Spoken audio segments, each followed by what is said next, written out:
జరిగింది అని మనం భావిస్తూ ఉంటాము.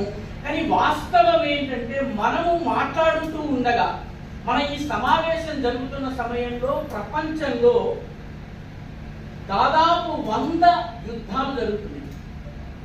మనలో చాలా మందికి తెలియనటువంటి యుద్ధాలు అనేకం జరుగుతున్నాయి. కొన్ని యుద్ధాలు మనకి తెలుసు. ఉదాహరణకి మిడిల్ ఈస్ట్ లో, నార్త్ ఆఫ్రికాలో యుద్ధాలు జరుగుతున్నాయి.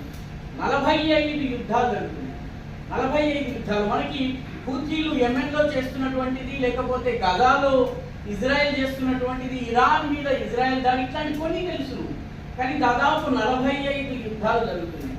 ఆఫ్రికాలో 35 యుద్ధాలు జరుగుతున్నాయి. ఎరిట్రియాకి, సోమాలియాకి, ఇథియోపియాకి, ఈ రకంగా మనకి రువాండాకి, ఘానాకి యుద్ధం జరుగుతున్నది. ఈ రకంగా 35 జరుగుతున్నాయి.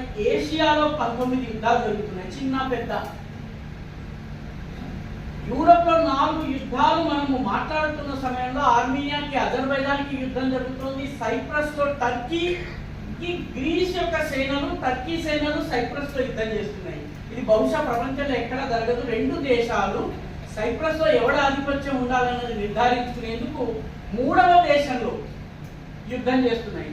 లాటిన్ అమెరికాలో 6 యుద్ధాలు జరుగుతున్నాయంటే 2023తో పోలిస్తే యుద్ధాలు, పోరాటాలు 23% పెరిగినాయి. యుద్ధాల ఇండస్ట్రీ బాగుండకపోతే ప్రపంచ అగ్రరాజ్యం యొక్క ఆయుధాల తయారీ పరిశ్రమ ఏదైతుందో సర్వనాశనం అయిపోతుంది. కాబట్టి ఈ యుద్ధాలన్నీ కొనసాగుతాయి. గమనించాల్సినటువంటి 3వ ముఖ్యమైనటువంటి విషయం ఏంటంటే అమెరికా యొక్క ప్రపంచంలో సామ్రాజ్యవాదం ఏదైతే ఉందో ఇతర దేశాలని శోషించి వాటిని పూర్తిగా అణచివేసి వాటిని బానిసత్వంలో, ఆర్థిక బానిసత్వంలో నెట్టేసి వాటిని సర్వనాశనం చేసేటటువంటి ప్రయత్నం ఏదైతుందో దీన్ని సామ్రాజ్యవాదం అంటారు, కలోనియలిజం అంటారు. ఇంపీరియలిజం లేదా కలోనియలిజం. ఈ కలోనియలిజం రూపం మారుతోంది కానీ కలోనియలిజం మారటం లేదు. ఈ సామ్రాజ్యవాదం యొక్క రూపాలు మారుతున్నాయి కానీ సామ్రాజ్యవాదము కొనసాగుతూనే ఉన్నది. ఇది గమనించాల్సినటువంటి విషయం. మీకు ఒక ఉదాహరణ చెప్తాను.